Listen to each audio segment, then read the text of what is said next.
Whoops. There you go. You ready? Yeah, it's on. It's fine. Huh? What's up, folks? It's Johnny Valentine with Gain Solar. We're out here in another remote location, and we are going to change out a set of solar batteries. This video, you probably clicked on it. It says, "Are your solar batteries dead?"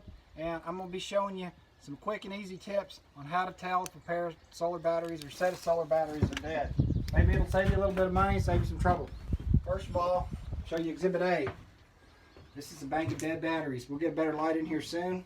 You guys may have seen a video I did that I actually deleted, but it was a live stream where I tried to jump start these things directly off the solar, but they were not coming back on.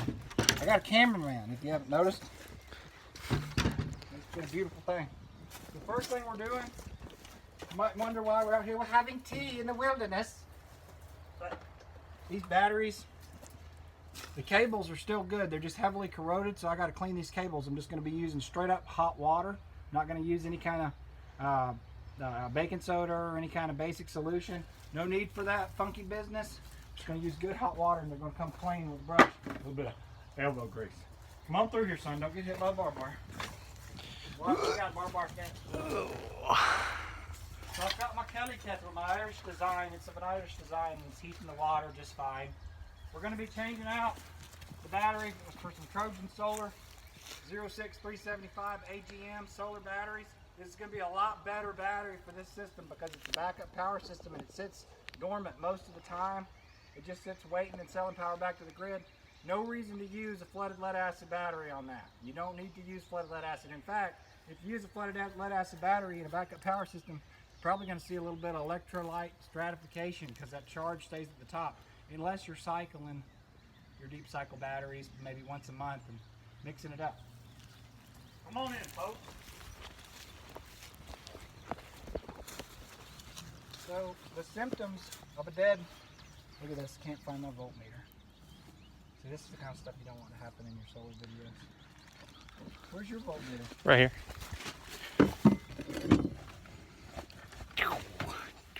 It's great to have a helper.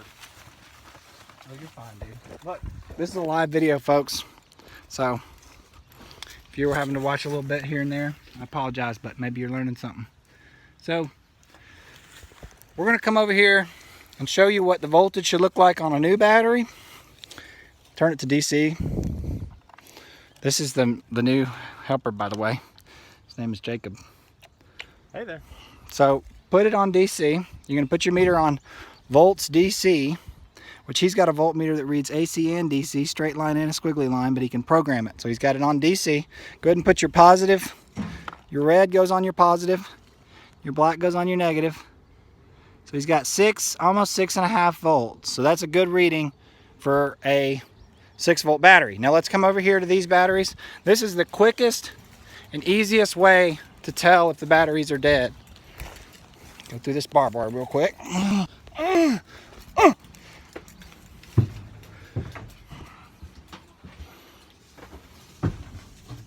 All right, go ahead and check this. Our hot water's a boiling over there. So he's going to check this battery. Is this your positive? Which one? Nothing. So I've already checked all these batteries. He don't have good voltage. So you can check it with a voltmeter. If your system won't come on, if it's cutting off right when it gets dark, if it's not starting, those are all indicators of a bad battery. You can start filming again.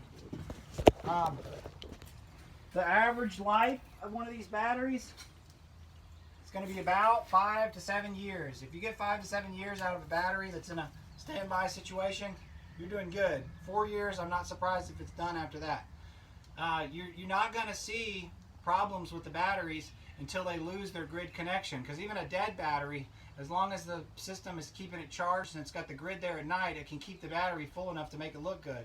What happened with this system is they came in, did a little bit of grading, piece of heavy equipment drove over the buried conduit and actually pulled the wires that were making the grid connection out of the disconnect, and the system went off grid, and after about 3 months the battery died. So good thing to do is have your system serviced and checked periodically and make sure it's working. Worst thing you can do is, it's just like parking a diesel truck and leaving it. You leave this thing and let it sit. Worst thing you can do is let one of these things sit and not do anything. So this is Johnny Valentine with Gain Solar, doing a battery swap out. We're in the southeast. You call us if you need a grid battery backup system or anything like that, and we'll come out there. We'll be on the spot. Thanks for watching. Like and subscribe. Woo! Woo! All right, this water's hot. We're gonna use a bucket. That's what we're gonna do.